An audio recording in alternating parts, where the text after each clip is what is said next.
warahmatullahi wabarakatuh. Waalaikumsalam warahmatullahi wabarakatuh. Terima kasih Bapak Ibu Guru dan juga Bapak Kepala Sekolah yang hari ini diwakili oleh Bapak Oki Mabruri, karena Bapak Kepala Sekolah kita berhalangan untuk ujian tesis seperti itu, nggih. Baiklah, bismillahirrahmanirrahim. Mari kita hari ini saya akan berbagi tentang diseminasi budaya positif di sekolah. Baiklah Bapak Ibu, sebelum melakukan hal tersebut, mari kita ice breaking sebentar ya. Nah, ice breakingnya apa? Silahkan Bapak Ibu nanti menyebutkan nama hewan. Semuanya tahu nama hewan ya? Nah, nanti akhirnya bisa dilanjutkan. Misalkan ayam gitu ya Bu Putri, nanti Bapak Oki bisa menyebutkan apa monyet seperti itu ya, dengan cepat. Mulai dari Ibu Putri dan berputar sampai dengan Ibu Yanti. Apakah sudah siap? Siap. Oke, untuk huruf pertama akan saya mulai dari saya. Baiklah, kupu-kupu, Udang. Gajah. Harimau. ular, Rusa. Ayam.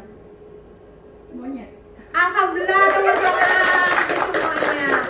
Baiklah Bapak Ibu, akan saya mulai diseminasi budaya positif di sekolah. Next. Sebagai guru yang baik, kita harus berusaha mewujudkan budaya positif di sekolah, yaitu dengan menerapkan konsep-konsep inti seperti disiplin positif, memahami motivasi perilaku manusia, berkaitan dengan hukuman dan penghargaan, posisi kontrol seorang guru, pembuatan keyakinan sekolah atau keyakinan kelas, dan terakhir penerapan segitiga restitusi untuk penyelesaian masalah. Apakah istilah-istilah ini masih asing untuk Bapak Ibu semua? Atau sebagian tidak? Sebagian asing, sebagian sudah mengenal. Oke, kita lanjutkan, next. Selanjutnya budaya positif. Budaya positif itu apa? Budaya positif itu penerapan disiplin yang mengajarkan anak bertanggung jawab dan menumbuhkan kesadaran diri berdasarkan nilai-nilai kebajikan. Kemudian lebih ke arah disiplin diri yang dapat mengontrol diri dalam melakukan segala tindakan. Kemudian disiplin diri dapat membuat murid memahami dan menyadari berdasarkan motivasi internal, bukan akibat paksaan, pujian, ataupun hukuman. Biasanya kalau di sekolah kita dulu anak-anak itu melakukan ketertiban sudah dari kesadaran diri atau belum? Atau karena takut dihukum, takut disuruh apel sendiri, berdoa sendiri seperti itu nggih? Atau mungkin takut nanti kalau mendapatkan teguran seperti itu. Jadi belum dari motivasi intrinsik atau motivasi internal. Nah, mari kita wujudkan budaya positif yang menumbuhkan kesadaran diri pada anak. Next.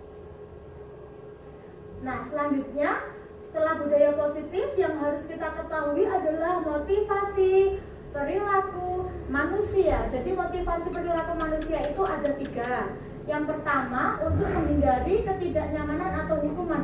Jadi anak itu tertib di sekolah, melakukan hal-hal positif karena dia takut dihukum. Atau yang kedua, untuk mendapatkan imbalan atau penghargaan dari orang lain. Ya Allah, ini Mas Rizky, Mas Rizal, atau Lutfi rajin sekali ya. Ini dapat penghargaan karena menjadi siswa teladan atau menjadi murid teladan. Itu berarti motivasinya karena mengharapkan hal lain. Jadi motivasi dari luar. Yang harus kita tumbuhkan adalah motivasi internal murid. Jadi dalam diri murid seperti apa? Jadi murid harus bisa menjadi orang yang mereka inginkan dan menghargai diri sendiri dengan nilai-nilai yang mereka percaya. Jadi murid itu melakukan hal positif dengan nilai-nilai kebajikan, maksudnya kemanusiaan, terus disiplin, gotong royong, kemudian kepedulian. Itu semuanya harus dari diri sendiri murid, bukan karena imbalan atau takut pada hukuman. Next. Selanjutnya posisi kontrol seorang guru. Jadi dibagi menjadi 5. Ada penghukum, pembuat rasa bersalah, pemantau, teman, dan manajer. Kira-kira Bapak Ibu yang pernah dilakukan apa? Mungkin Bapak Oki apakah pernah memposisikan diri sebagai penghukum? Oh iya, mau apel dulu, pernah ya Pak Oki?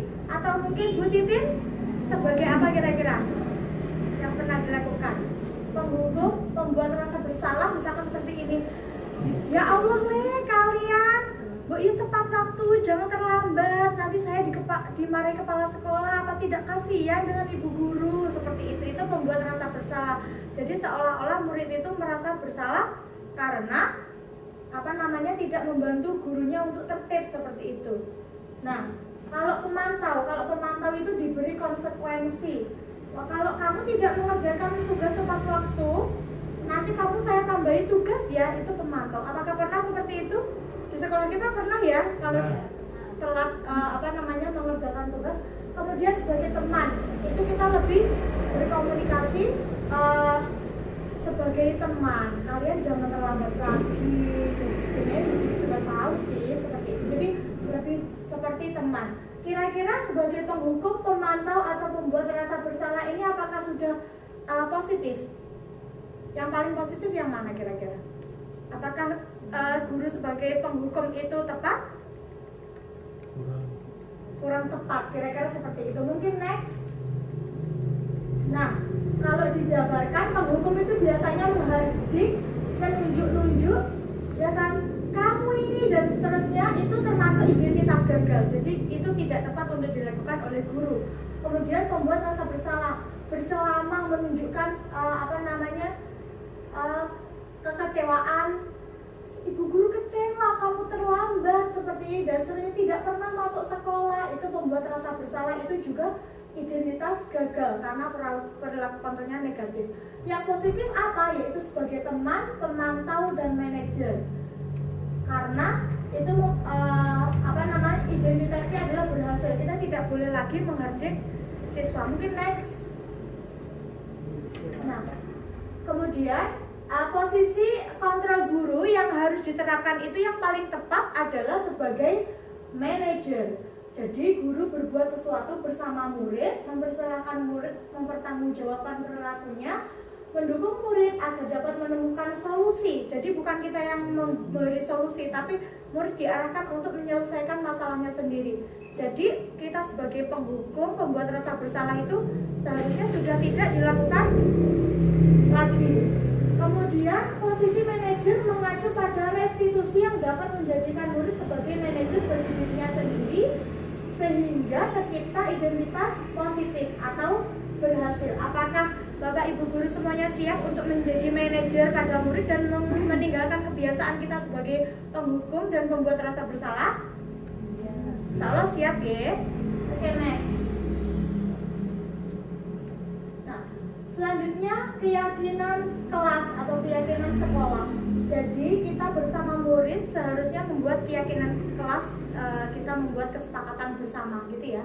Jadi misalkan Bapak Oki sebagai selain sebagai wakil kepala sekolah hari ini mewakili Bapak sekolah, juga Bapak Ibu guru juga sebagai wali kelas. Kita bisa membuat keyakinan kelas bersama. Jadi kalau misalkan di kelas jangan buang sampah sembarangan, sebelum masuk kelas bersih, sesudah kelas ditinggalkan juga bersih. Itu kita berdiskusi bersama-sama dengan murid.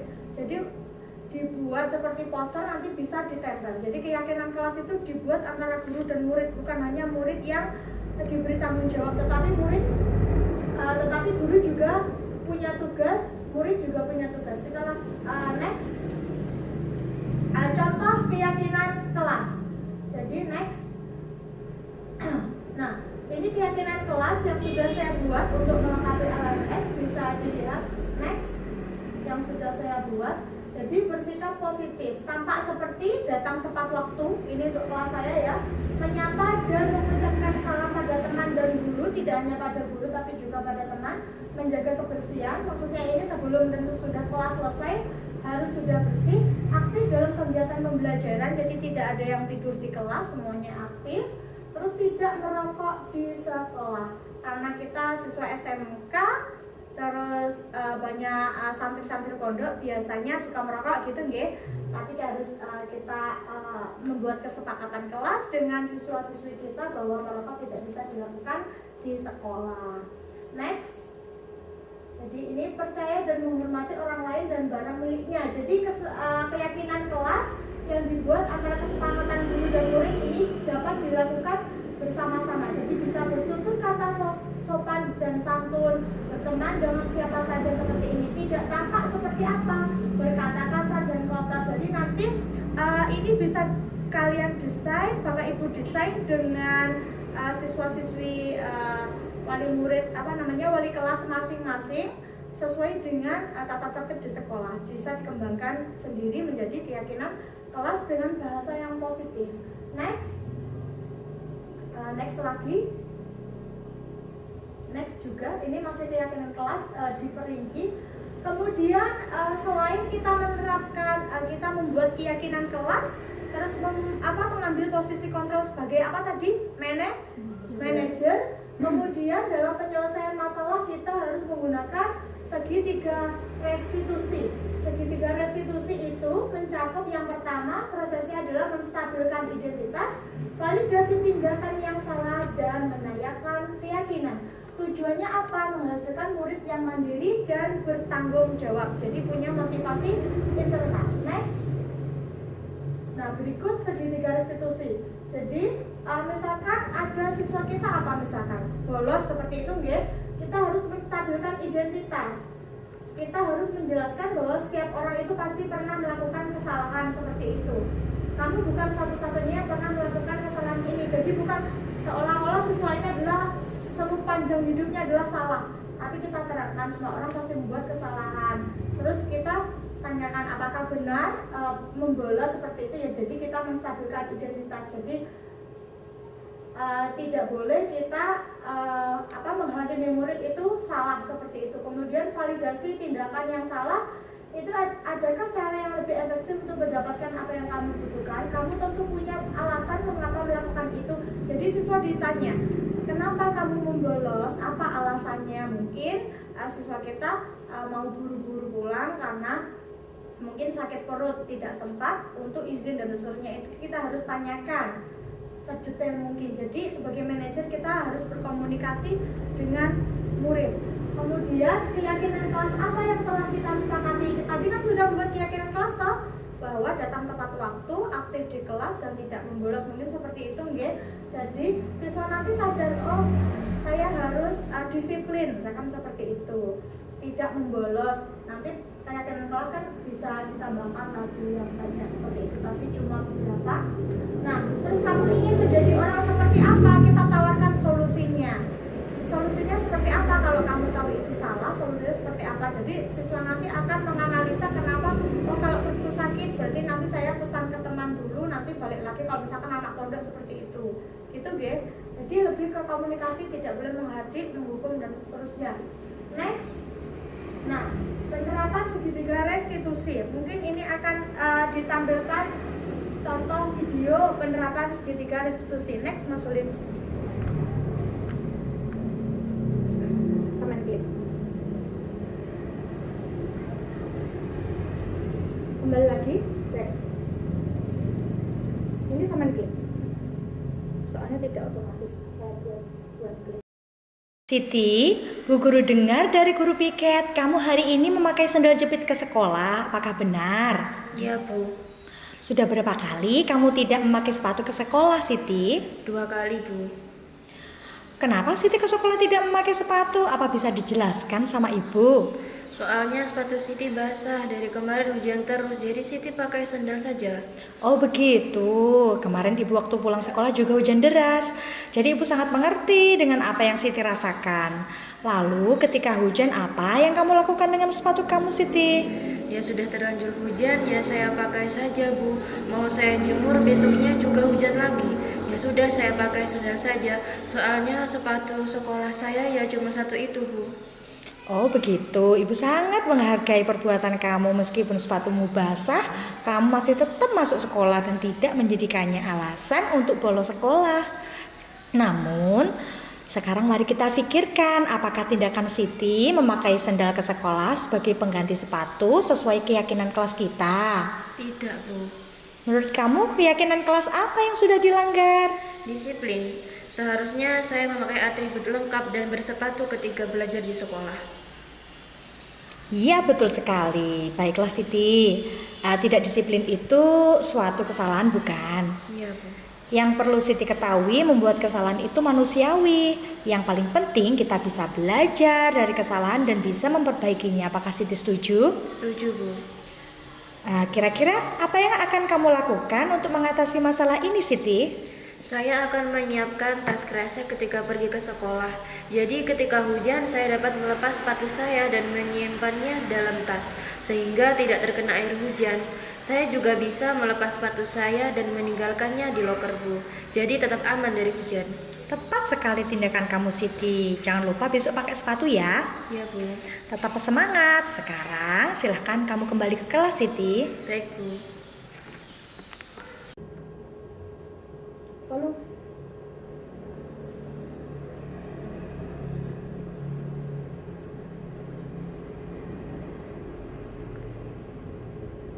Oke, jadi melalui ini segitiga restitusi ini ada siswa yang ke sekolah tidak memakai sepatu gitu nggih.